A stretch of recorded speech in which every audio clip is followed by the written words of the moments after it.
Om Shanti. Good morning प्यारे भाइयों बहनों। आज 22 अगस्त है। हम सभी प्यारे बाबा की रोज की मुरली से अनेक बातें सीखते हैं। आज प्यारे बाबा की मुरली में गीत बजा है, महफिल में जल उठी समा। पहली बात, मीठे बच्चे बाप आए हैं कलयुग की महफिल में। यह बहुत बड़ी महफिल है।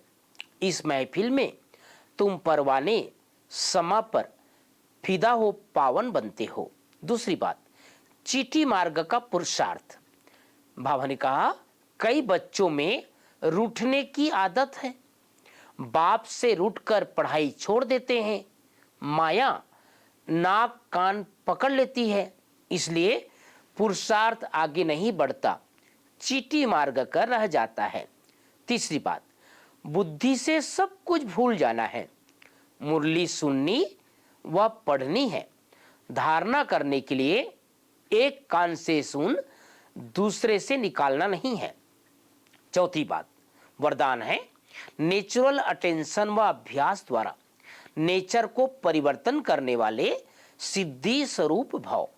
पांचवी बात, स्लोगन अशरीरीपन की एक्सरसाइज और व्यर्थ संकल्पों के भोजन की परहेज करो तो एवर हेल्दी रहेंगे।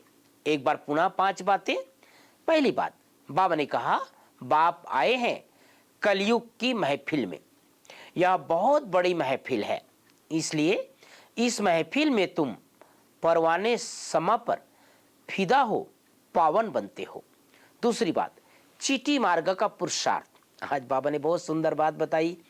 किसको चीटी मार्ग कहेंगे? कई बच्चों में रूठने की आदत है। बाप से रूठकर पढ़ाई छोड़ देते हैं और उसके कारण से माया नाक कान पकड़ लेती है, इसलिए पुरुषार्थ आगे नहीं बढ़ता, चीटी मार्ग का रह जाता है। तीसरी बात, बुद्धि से सब कुछ भूल जाना है। मुरली सुननी व पढ़नी है। धारणा करने के लिए एक कान से सुन, दूसरे से निकालना नहीं है। चौथी बात, वरदान नेचुरल अटेंशन व अभ्यास द्वारा नेचर को परिवर्तन करने वाले सिद्धि स्वरूप भाव।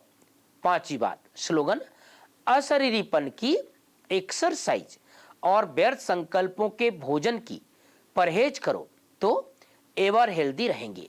तो प्यारे भाइयों बहनों, आज प्यारे बाबा ने बहुत सुंदर बात हम सबको ध्यान खिंचवाया है कि कभी भी रूठना नहीं है।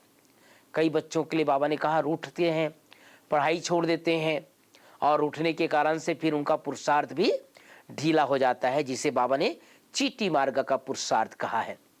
तो बातें तो आएगी, छोटी मोटी बातें, इतना बड़ा परिवार में कई बार आता है, लेकिन कभी भी बाबा ने ध्यान खिंचाया है रूठना नहीं है और रूठ करके पढ़ाई नहीं छोड़नी है। हमारी बड़ी दादी को 3 चीज से बहुत प्यार था, पढ़ाई से, परिवार से और पिकनिक से। तो हमने अनेक बार दादी जी के बारे में बताया है।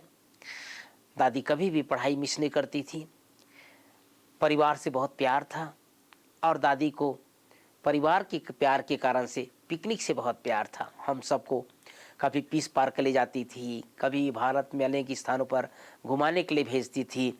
तो सचमुच वो सब दादी जी की बहुत सारी बातें रह रह कर याद आती है। ओम शांति, ओम शांति, ओम शांति।